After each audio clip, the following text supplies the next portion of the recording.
Ladies and gentlemen. Good evening. Are you ready? Okay, here we go.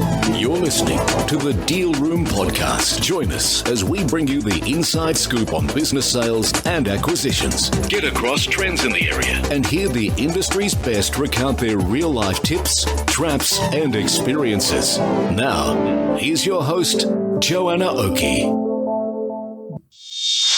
Hi, it's Joanna Oakey here and welcome back to the Deal Room Podcast, a podcast proudly brought to you by our commercial legal practice, Aspect Legal.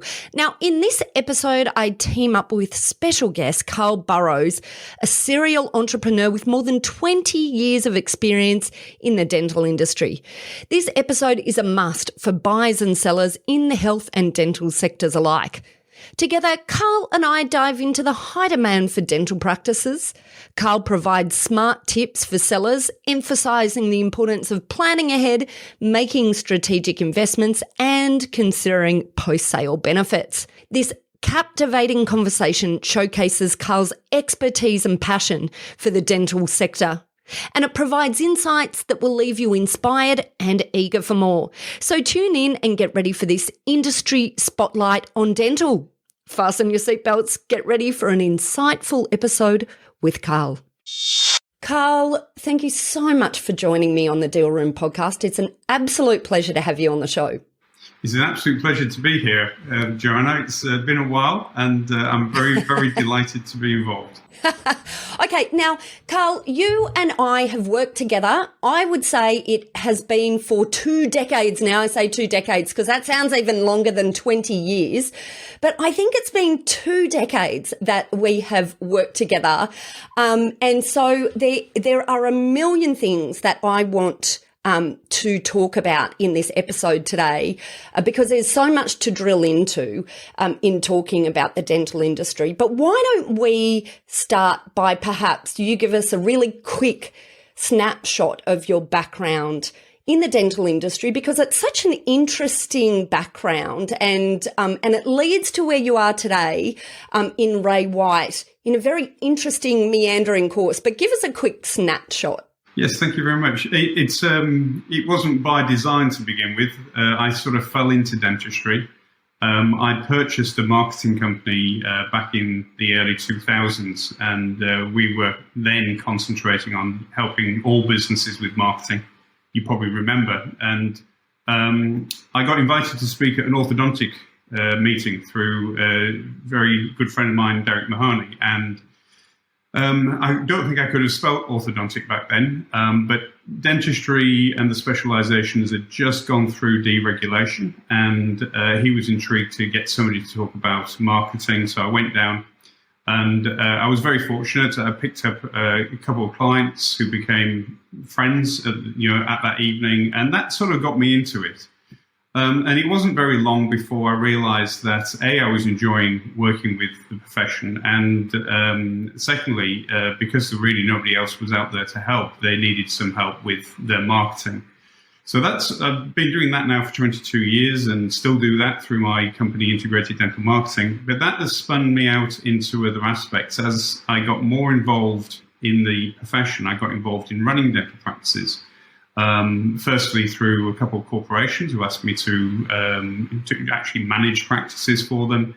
And then more recently, I've been buying a few practices for myself. And then I've also been involved in the formation of dental corporations, namely Dental Partners, which today is known as Maven. So yes, it's a sort of long and winding road, as the Beatles would say. But today I'm very pleased to be involved in a national Ray White franchise that specialises in the sale of dental practices. And I must say it's sort of a combination of what I've learned over the last 22 years. I'm able to use that for the seller to help the seller get the best possible deal. I just think, I find it a fascinating story because you have so many insights from so many different perspectives on the dental industry as a whole. But I also think it's such a unique viewpoint, but set of skills that you bring to the broking, selling or assisting dental practice owners to buy dental practices that I really feel hasn't been there in the market. And I mean, because it's such a unique skill set. And so what are some of the thoughts that you came into this role with in your mind as to the changes that you can make within the industry of selling dental practices? I really felt that it was what the offerings out there were very lightweight, and so they were very singular. They were offering this single thing of promoting a dental practice, almost like an estate agent promotes a house, but with really little more depth than that. And in my work with my own practices, I dig deeper and deeper and deeper and deeper into them to finding out all the matrices that make them work. I must say it drives my staff nuts, but I ask about everything and I want to know everything, because the more knowledge you have on your businesses, the more that you can actually replicate the things that you like. So when it comes to actually selling a practice, there's just so much more than that's on the surface. So, for instance, the demographic of the database, I don't see a lot of information out there about that. Yes, that makes a huge difference. In my own practices, the practices that I've purchased for myself, I have targeted practices that the database has not overly been worked. So I picked a beautiful practice 7 years ago, lovely dentist selling it, but he wasn't into really high-end dentistry, and I knew I had the dentists to provide high-end dentistry. So that database had a latent value to me that only I could see if I actually studied the work that had been done in that practice. And these are the sort of things, and that's one of literally 100 other things that I feel are important when assessing whether somebody should buy a practice, but therefore the opportunity to promote that practice in a certain way that's going to get the interest of a certain buyer and therefore add value. I mean, that's exactly right, isn't it? That it's about when you're selling a business, it's about the opportunities that you can identify for buyers. And I just think, it's obvious that you're in such a unique position to be able to help identify for sellers things that they may have had no idea are actually opportunities within their business for a buyer. Yeah, and I think that's one of the things that definitely drives me is to due diligence. Very normally sort of focuses on the financial side of the practice, and that's obviously very important and something that you help people with. And it may pick up a few of the KPIs, size of the database, but I've even seen, sales go through where that information isn't recorded. The activity of that database, how often patients come back, so there might be a patient base of 500, but is there only 1,000 of them active? Is that a positive thing? Is that a negative thing? So by drilling down, I feel the seller is getting better value from us at Ray White, because we're able to attract different buyers and then educate that buyer, and therefore to actually maximize their return on their lifetime of investment. Because if you know what you're buying, if you can see there's more value in there than what's just on the surface, you walk in. They've all got dental chairs, and people can say, the value of that dental chair is, and the age of it, and it may break down, and that might be some part of their due diligence process. But that becomes an irrelevant situation if they go, this practice has never done orthodontics, I do orthodontics, and therefore, I could be introducing that service to these people. And look at the database. There's an awful lot of teenage children who probably want some level of liner therapy coming through the ranks. That might be worth hundreds of thousands, potentially millions of dollars over a period of time. So the state of the dental chair to me is almost irrelevant. Such a good point. I absolutely love that point. And I guess as we're talking about that, let's sort of reflect as well on the state of the market, where we are right now. We have been through so many different periods in the dental industry. Where do you feel that we are at the moment? Is it a good time to sell? Is it a bad time to sell? It's an interesting time for sure. What I've seen is a shift from dentists wanting to work at other practices. I mean, pre-COVID, a younger dentist may actually have to work across 3 practices to stay busy 5 days a week. That's all completely gone, as we know. But that same dentist really doesn't want to be an employee. So they're entering the purchasing cycle probably 5 or 6 years earlier than they were before that COVID period. I don't think that those two things are actually linked, by the way. I think it's just a moment in time. I think it's more of a demographic change in our society than anything to do with the pandemic. I think those two things are just coincided, and it would have happened anyway. It's same with the shortage of staff. There is certainly a shortage of staff within the dental sector, as there is pretty much in every sector. And I think I was fooled into thinking that was a COVID-related event.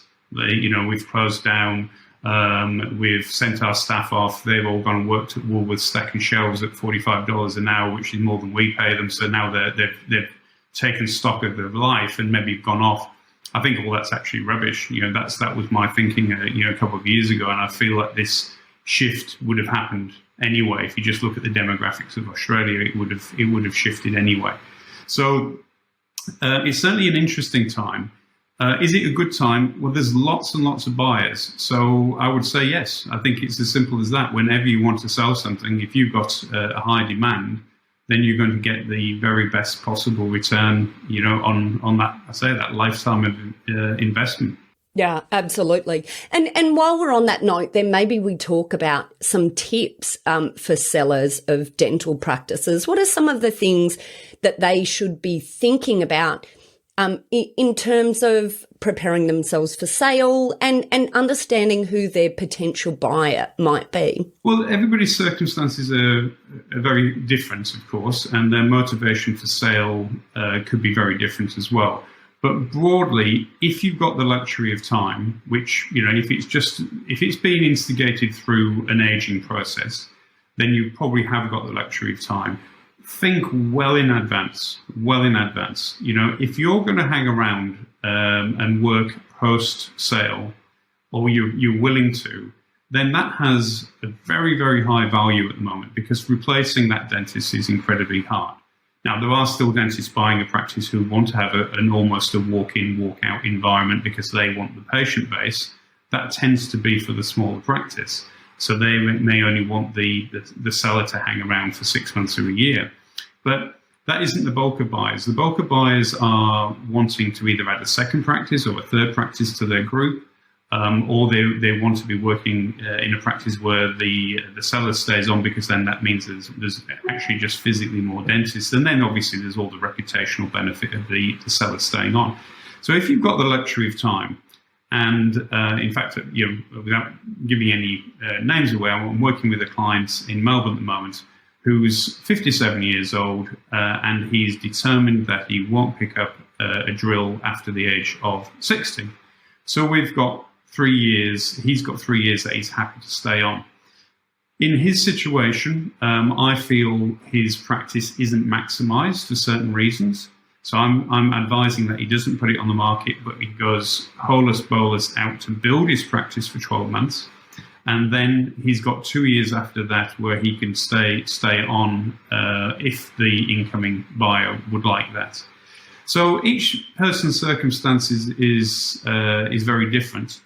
The other piece I would advise, and again, this depends on obviously who you're selling to, because who you're selling to and the size of your practice really determines how the practice is appraised, and therefore the ultimate sale price. The larger the practice and the larger the revenue and the larger the profits, the more likely you're going to have larger buyers, and they will probably buy it based on a multiple of EBITDA or another matrix. The smaller the practice, it tends to be more opportunities, even down to a point where it's a very small practice. It could be really just the value of the fit out and small amount for goodwill. So obviously all of those things vary. But if you can try and remember that, in broadly speaking, if you're adding extra profits to the bottom line of your business, that's going to be multiplied. And in our normal lives, that doesn't really happen. If we put $100,000 in the bank, is going to be worth, $107,000 this time next year at absolute best. But if you put $100,000 of profit into your business because you've increased your turnover, then that could be worth $400,000, $500,000, or $600,000 more to that business. Now that's an incredibly amazing opportunity. So knowing that there is a multiplier factor, which obviously varies per practice, I think people, if they start planning early and go, do you know what, we haven't done everything we possibly can. We could do more. We could go hard for a couple of years and add another $1 million to the value of our business. And by the way, in that period of time, they're earning more revenue for themselves as well. So there's no downside.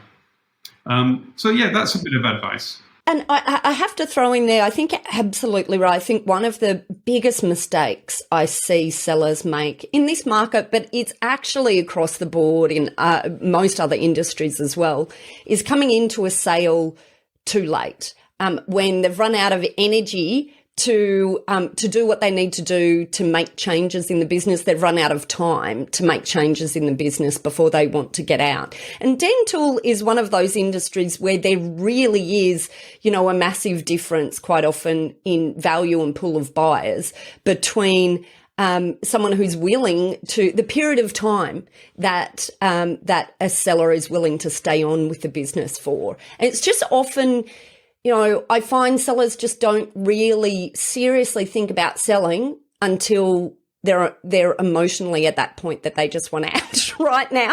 And that's too late to make the most out of their sale. Absolutely. I suppose it's being strategic, isn't it? And, if you think of a real estate analogy, if you've got a nice house, the real estate agent comes along and says, you need to do your garden. Now, you know that you needed to do your garden for the last 10 years, but you need to landscape your garden. You need to do this. You need to put some nice furniture and groom it for sale. And if you do, you're going to get a higher price.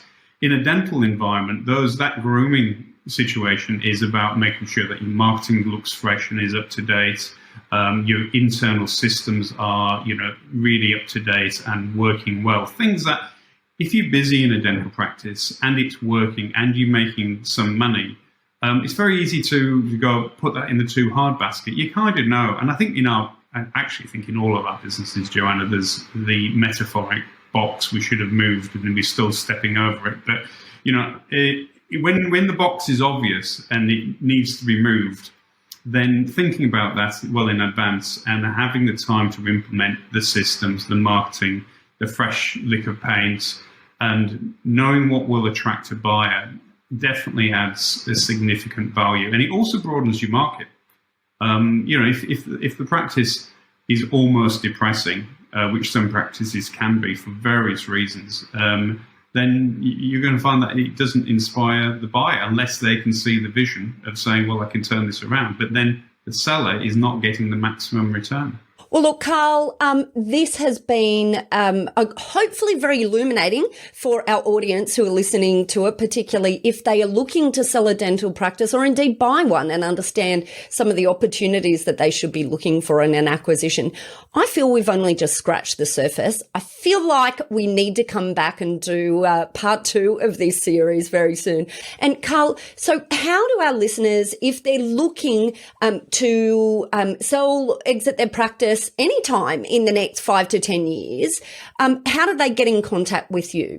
So very easily, and I would strongly recommend if anybody just wants to chat, just to contact us. We're incredibly generous with our time. We're not in any hurry. We want to make sure that people have prepared and then, we'll be around in 5 years, so, 10 years. So if somebody wants to have a chat, that's great. The best way to get in touch is through the website, which is raywhitepracticesales.com. Or feel free to ring me directly, which is 0416 190 000. And there is no cost at all in that process. It's just our way of getting to know the practice and being able to give you the sort of advice we've been talking about today. That's our gift to our potential clients. And the sooner we get to talk to people, the better it is for us as well, Joanna. It's there's nothing worse than getting that phone call and saying, when do you want to sell? Well, today. And I need to be out in 6 months' time. It means that we're not being able to market and get all the buyers we need to get the absolute best value for the client. Brilliant. Look, and it makes complete sense. You know, it's such an easy thing to work out what the value of your practice might actually be if you've got no idea to get an appraisal. So we'll put all of those links in the show notes. So if you're running along the beach or you're in your commute at the moment as you're listening to this podcast, you can easily access Carl and Ray White Practice Sales, or click through and get yourself an appraisal organised. But for now, Carl, I just want to say thank you so much for coming on to the show. Very welcome, and lovely to see you again. Well, that's it for this episode of the Deal Room podcast.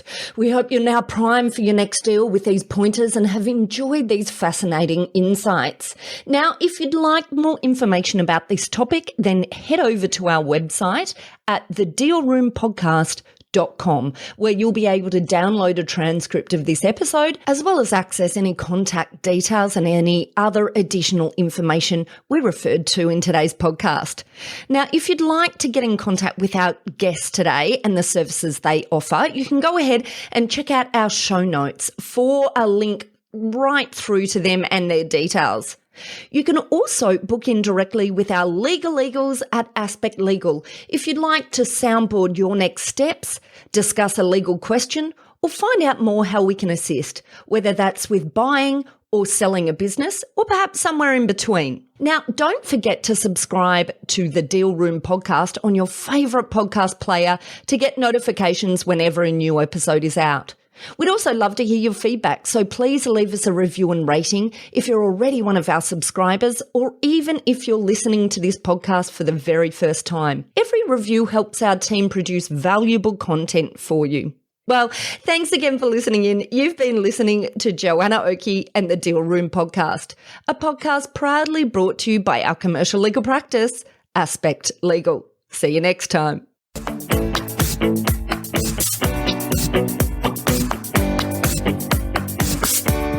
Aspect Legal has a number of great services that help businesses prepare for a sale or acquisition, to help them prepare in advance and to get transaction ready. We've also got a range of services to help guide businesses through the sale and acquisitions process. We work with clients both big and small and have different types of services depending on size and complexity. We provide a free consultation to discuss your proposed sale or acquisition. So see our show notes on how to book a time to speak with us, or head over to our website at aspectlegal.com.au.